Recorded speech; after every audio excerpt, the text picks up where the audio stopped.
Satu. Assalamualaikum warahmatullahi wabarakatuh.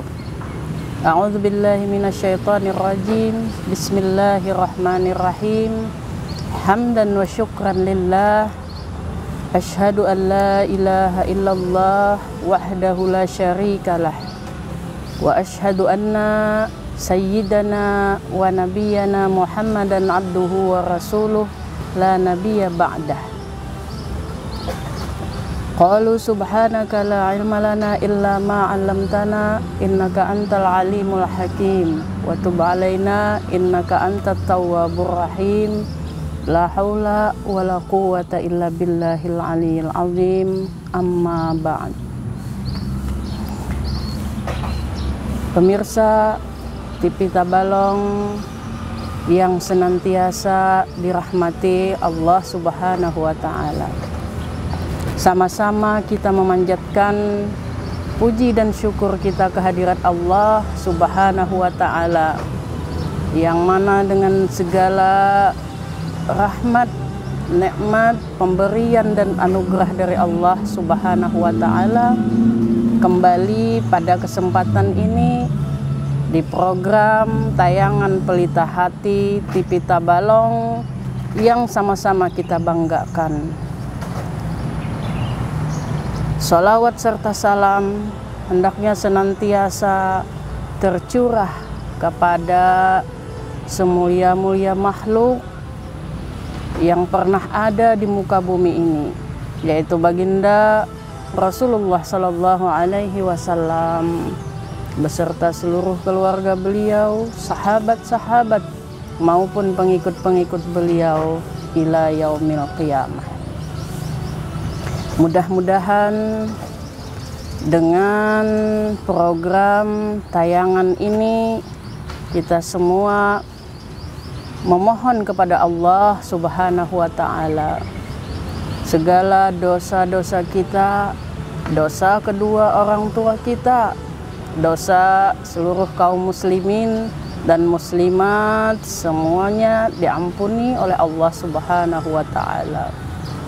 Dan mudah-mudahan kita pun senantiasa berharap kepada Allah Subhanahu wa ta'ala.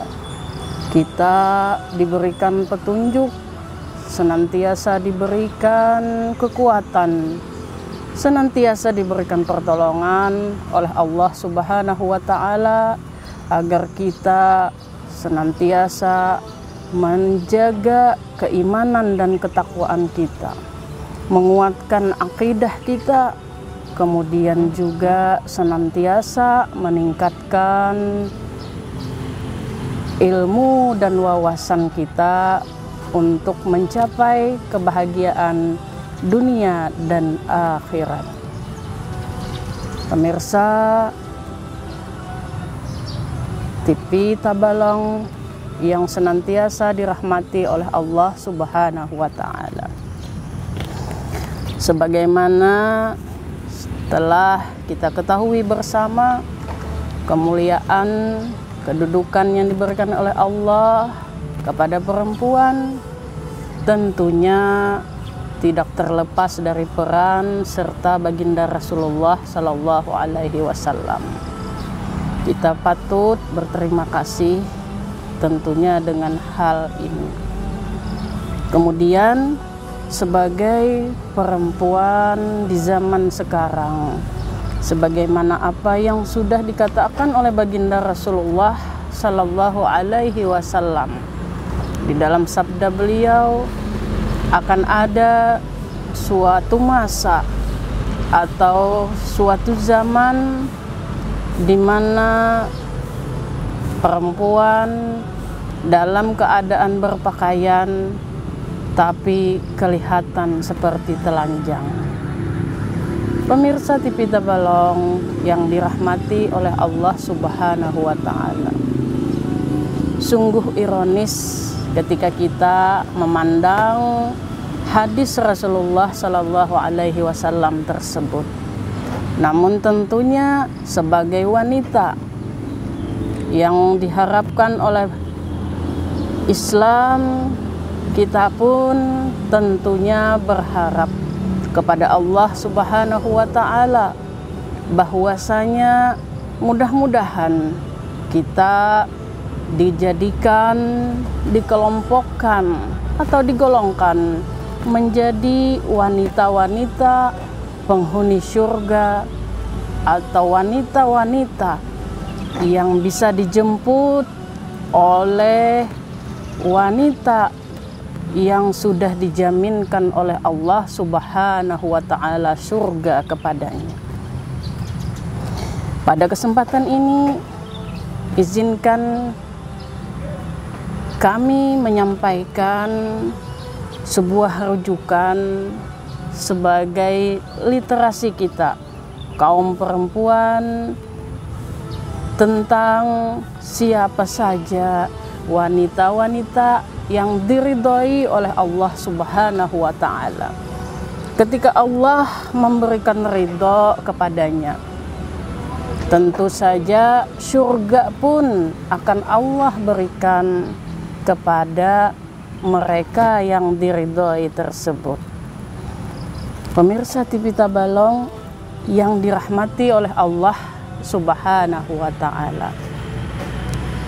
Jadi tentunya kita berharap di momen ini, di kesempatan ini, wanita-wanita yang menjadi rujukan kita, menjadi pedoman kita di dalam kehidupan sehari-hari, tentunya akan selalu membekas, akan senantiasa mengiringi jejak langkah kita di dalam kita mengarungi kehidupan, baik itu kehidupan berumah tangga, kehidupan bersama masyarakat umum, ataupun kehidupan di dalam lingkungan sosial lainnya. Pemirsa TV Tabalong yang dirahmati oleh Allah Subhanahu wa Ta'ala. Yang pertama, tentunya kita sudah mengenal wanita yang bernama Siti Khadijah. Siti Khadijah adalah istri daripada baginda Rasulullah Sallallahu Alaihi Wasallam. Diberi gelar ia dengan gelar Ummul Mukminin, artinya dia adalah ibu daripada wanita-wanita mukmin. Dengan gelar tersebut tentu saja Ummul Mukminin disebut sebagai orang yang berkhidmat senantiasa kepada Allah Subhanahu wa Ta'ala.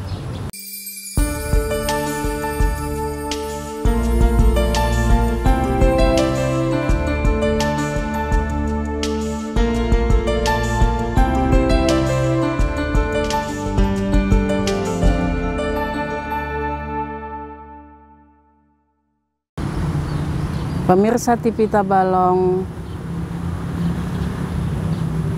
yang dirahmati oleh Allah Subhanahu wa Ta'ala. Siapakah Siti Khadijah?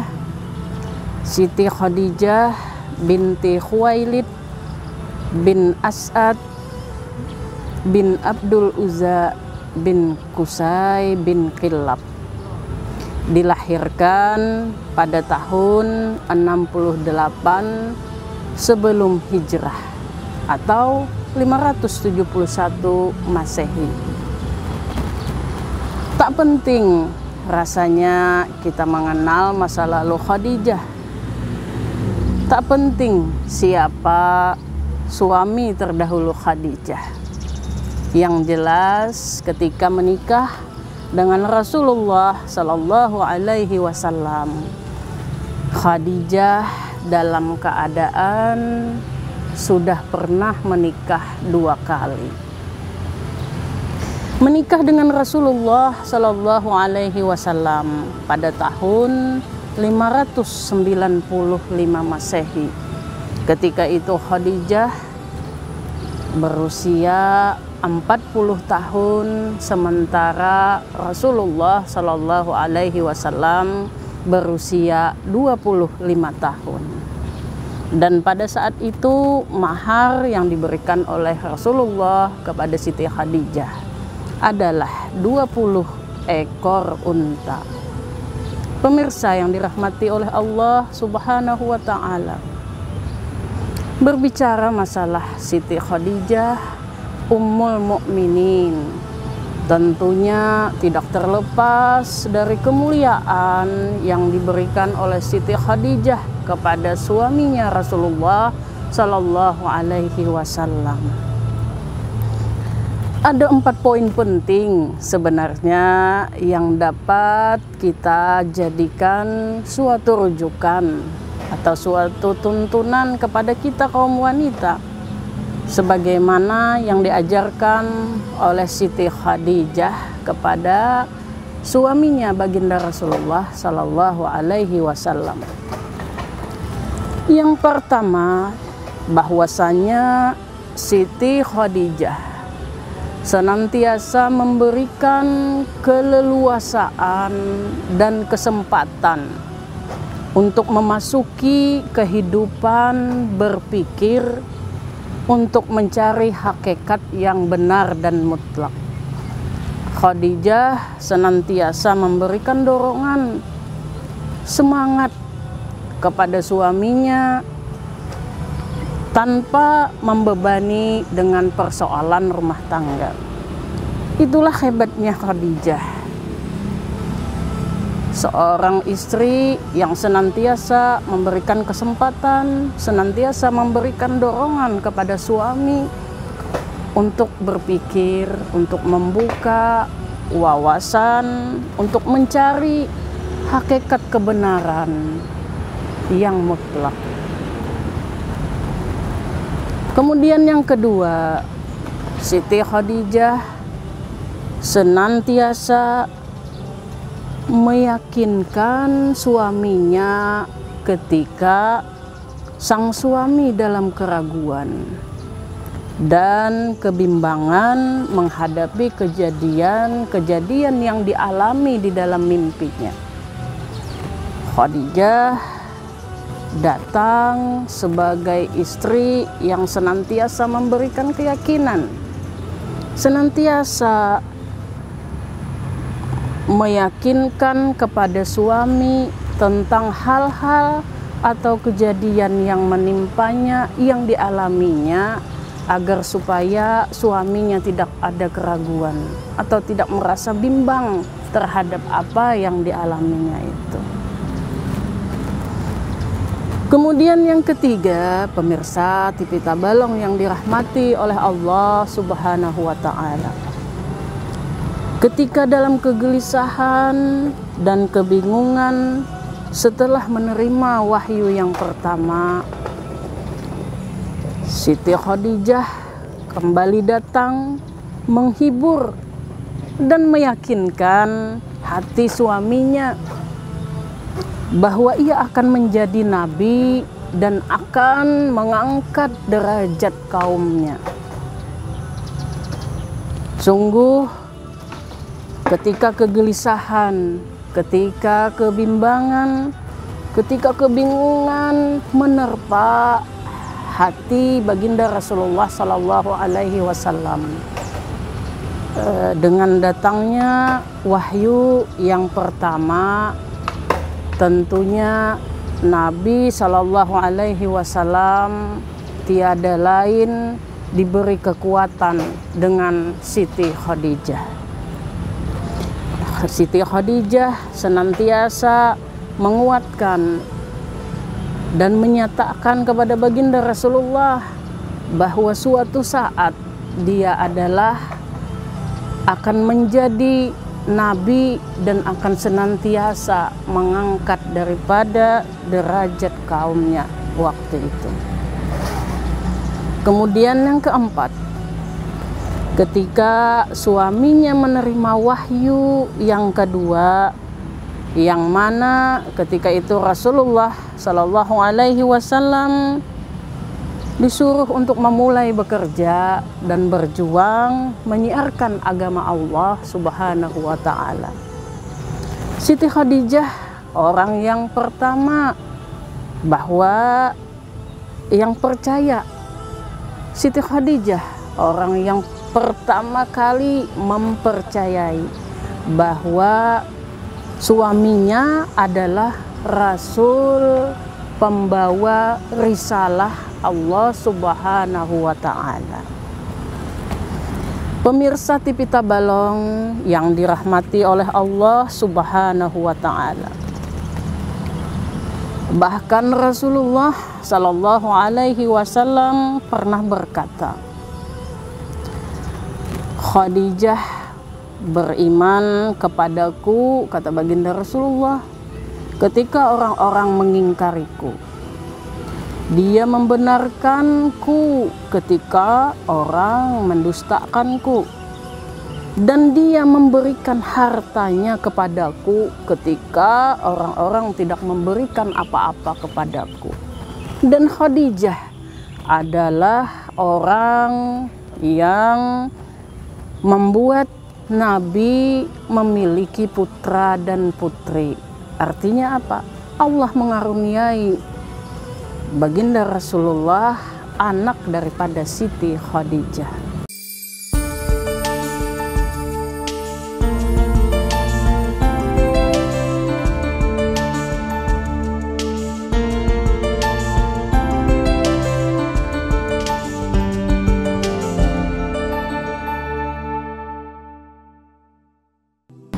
Pemirsa TV Tabalong yang senantiasa dirahmati oleh Allah Subhanahu wa Ta'ala.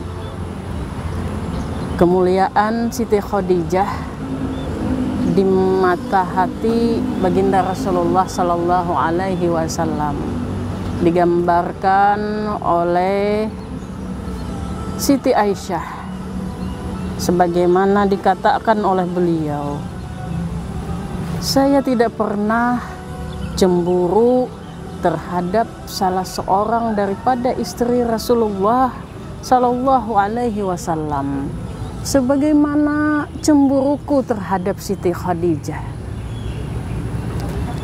Aku tidak pernah melihat Siti Khadijah, tetapi Nabi Sallallahu Alaihi Wasallam selalu menyebut-nyebut namanya.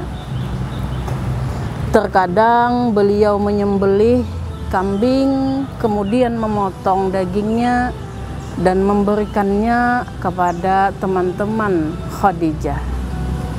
Sungguh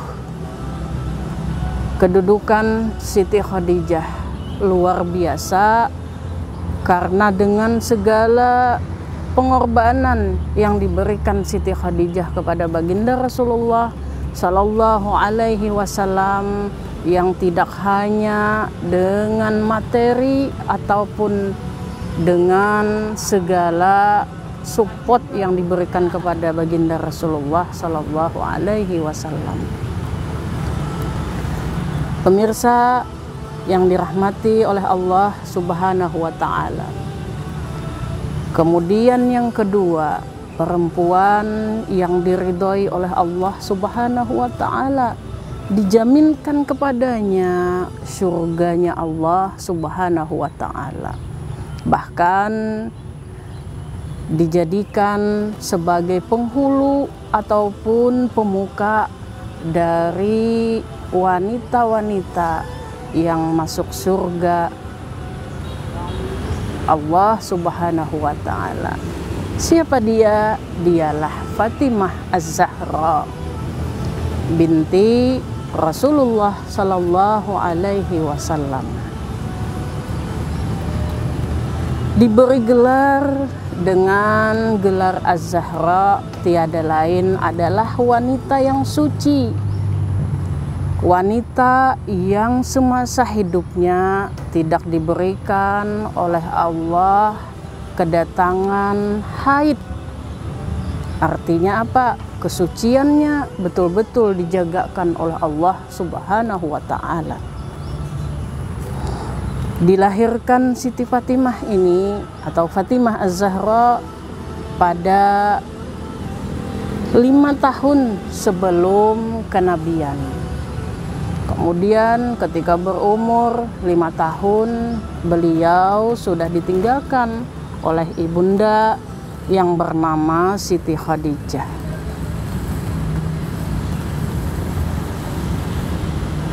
Sudah masyhur di kalangan kita ucapan baginda Rasulullah Sallallahu Alaihi Wasallam, Fatimah adalah wanita surga termulia. Fatimah dilahirkan di lingkungan orang-orang yang mulia. Ayahnya adalah baginda Rasulullah Sallallahu Alaihi Wasallam, sementara ibunda beliau adalah wanita yang mulia, Siti Khadijah Ummul Mukminin. Begitupun juga suaminya Ali bin Abi Thalib, yang tiada lain adalah sepupu daripada baginda Rasulullah Sallallahu Alaihi Wasallam. Pemirsa TV Tabalong yang dirahmati oleh Allah Subhanahu wa Ta'ala, Rasulullah Sallallahu Alaihi Wasallam bersabda, "Hai Ali, Fatimah adalah bagian dari diriku, cahaya mataku dan buah hatiku," kata Rasulullah. Siapa yang membuatnya marah, maka sama dengan membuatku marah. Dan barang siapa yang membuatnya gembira, maka sama dengan membuatku gembira. Fatimah Az-Zahra adalah sosok wanita mulia yang ada di muka bumi. Beliau lahir dalam rumah suci nubuah, rumah di dalam rumah suci kenabian baginda Rasulullah Sallallahu Alaihi Wasallam. Tumbuh besar Fatimah Az-Zahra dalam lingkungan atau di dalam lingkaran wahyu. Beliau yang sejak kecil tidak gemar permainan anak-anak. Bahkan ketika bermain, beliau senantiasa berzikir kepada Allah Subhanahu wa Ta'ala. Beliau juga menyaksikan bagaimana perlakuan musyrikin Mekah terhadap ayahanda tercintanya. Dan beliau pula lah yang dengan bahasa kekanakannya dan air mata bercucuran mencoba menghibur dan meringankan derita sang ayah tercinta.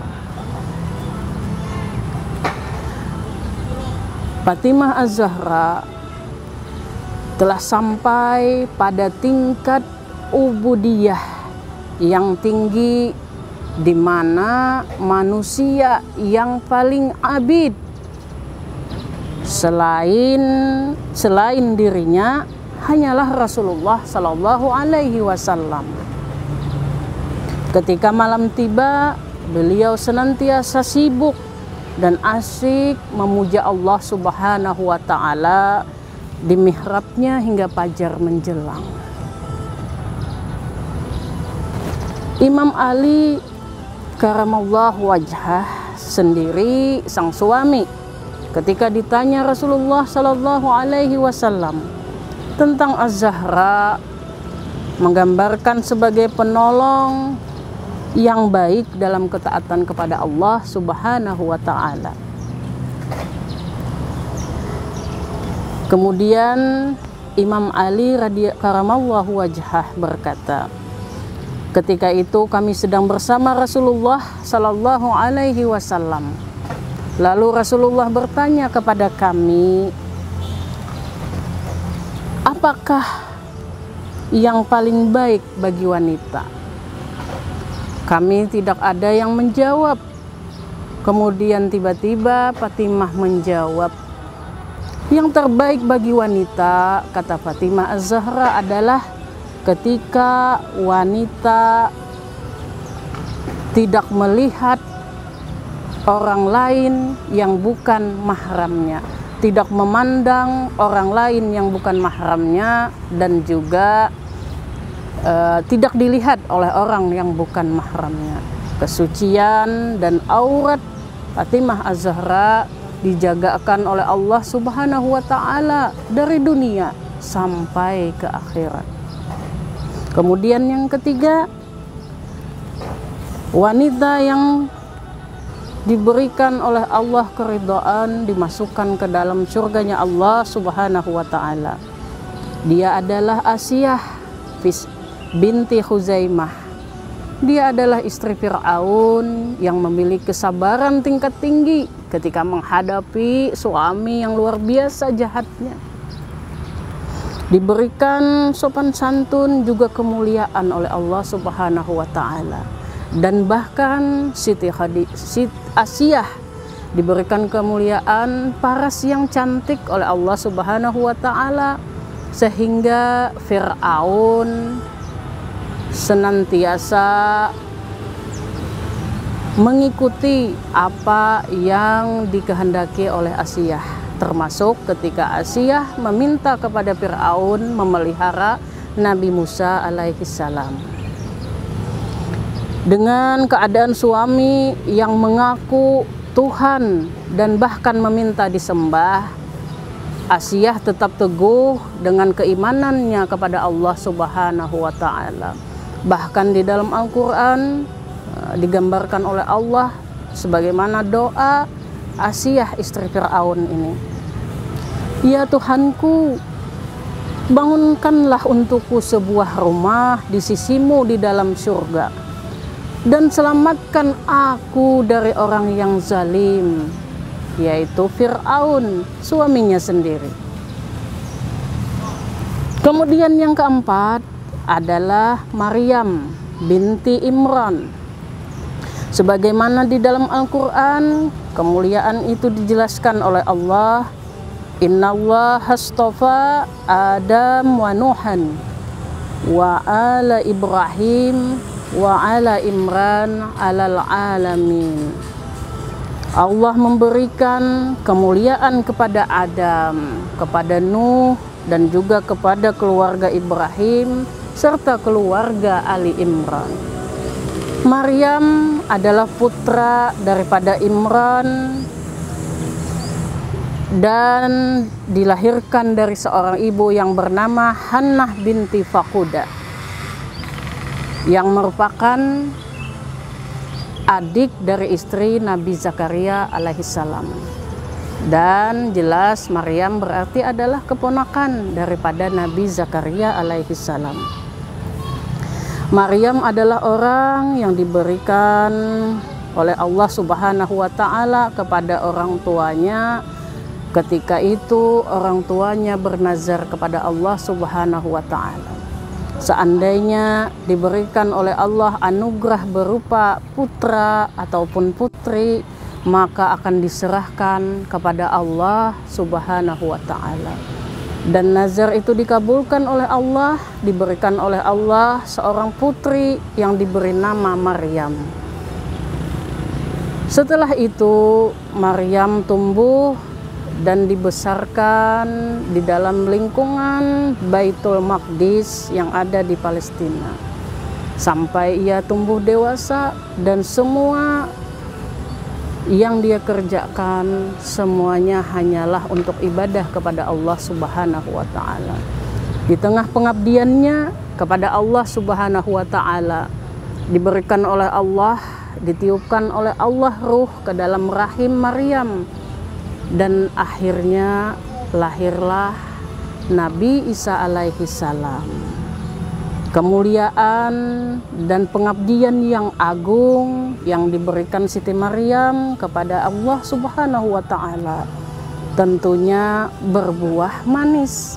Manis karena Allah menjanjikan surga kepada Maryam yang senantiasa taat kepada Allah, menjaga kesuciannya, kemudian senantiasa menerima takdir yang diberikan oleh Allah Subhanahu wa Ta'ala. Pada kesimpulannya, sebagai wanita tentunya kita berharap bisa dijadikan oleh Allah sebagai wanita semulia Siti Khadijah yang senantiasa berkorban kepada suaminya berkorban dunia dan akhirat. Sebagai wanita, mudah-mudahan kita dijadikan oleh Allah sebagai wanita suci, sebagaimana sucinya Fatimah Az-Zahra. Kemudian juga sebagai wanita, mudah-mudahan kita dijadikan oleh Allah Subhanahu wa Ta'ala sebagai wanita yang memiliki keteguhan iman dan kesabaran yang luar biasa, sebagaimana Asiyah dan Maryam binti Imran. Mudah-mudahan ada manfaatnya dari sebuah cerita ataupun kisah tentang wanita-wanita yang diridhoi oleh Allah Subhanahu wa Ta'ala ini.